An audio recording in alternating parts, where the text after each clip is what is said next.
While historic challenges such as national reunification continue to persist from the past, the new era is also giving rise to new challenges. Perhaps the greatest and most threatening problem confronting China in the new era is the threat to the Communist Party's authority amid the growing economic power of the national bourgeoisie. If the economic power of the national bourgeoisie is translated into political power, it threatens to strengthen counter-revolutionary tendencies and drag the country back into factionalism, violence, and chaos. Therefore, the party keeps tight controls and regulations on the economic power of the national bourgeoisie in order to suppress its political power. This is also why Xi Jinping frames corruption as an existential threat facing the party. The biggest threat our party faces as a governing party is corruption.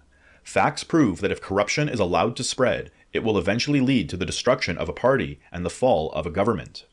In combating corruption and upholding integrity, we must also oppose ideas and practices smacking of privilege. Members of the Communist Party of China are at all times ordinary members of the working people. Party members are only entitled to some personal benefits and job-related functions and powers prescribed by law and policies, and must not seek any personal gain or privilege over and above those. Combating corruption means upholding the party's commitment to the people and the high ideals of communism.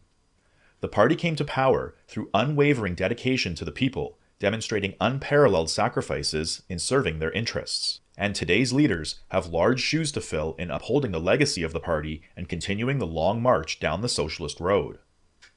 Through China's revolution, development, and reform, innumerable party members laid down their lives for the cause of the party and the people. What supported them was the moral strength gained from the utmost importance they attached to their revolutionary ideals. Some are skeptical about communism, considering it a fantasy that will never come true. Some do not believe in Marxism-Leninism, but in ghosts and gods, seeking spiritual solace in feudal superstitions, showing intense interest in fortune-telling, worship of Buddha, and God's advice for solving their problems. Some have little sense of principle, justice, or right and wrong, and perform their duties in a muddle-headed manner. Some even yearn for Western social systems and values, losing their confidence in the future of socialism.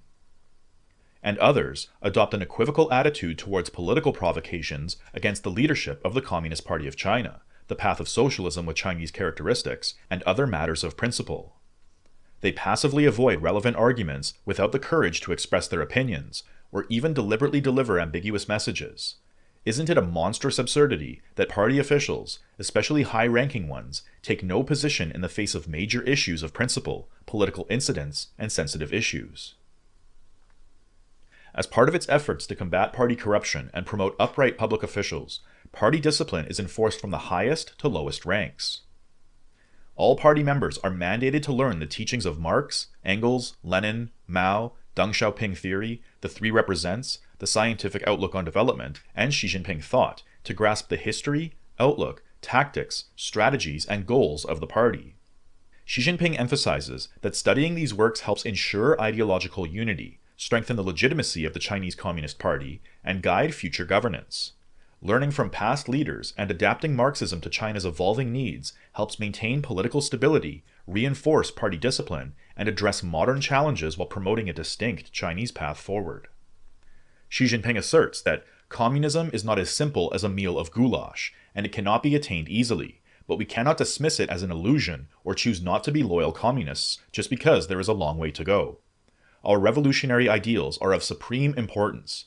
Communism is the ultimate ideal of communists, and it needs generations of strenuous effort to achieve. If we all see it as no more than an illusion, if we deem it unworthy of hard work and sacrifice, communism will never come.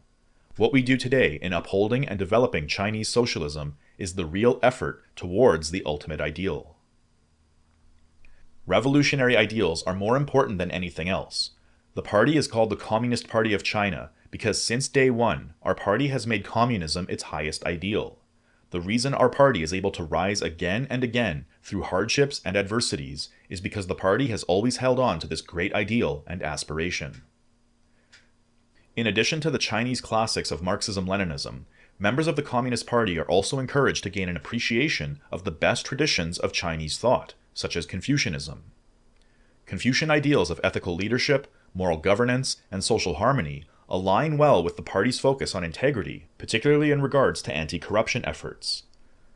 Xi Jinping sees Confucianism as complementary to the larger framework of socialist governance, integrating it into a larger Marxist framework and worldview. But Xi Jinping further argues that it is necessary to study the great teachings of other cultures as well. The Communist Party of China was conceived based on a European critique of capitalism and a Russian example of revolutionary struggle. Therefore, the ideological foundation of the Communist Party of China is firmly grounded in the works of foreign cultures. Xi Jinping argues that it is necessary for China to continue learning from other cultures, but warns of the danger of becoming overly subsumed by Western influence. A number of people, even including some party members, cannot see the underlying dangers of accepting the universal values that have developed in the West over hundreds of years, along with certain Western political dogma. They argue we need not reject them since we would not suffer any significant harm by accepting them. Some even regard Western theories and discourse as the gold standard and thus unconsciously become trumpeters of Western capitalist ideology.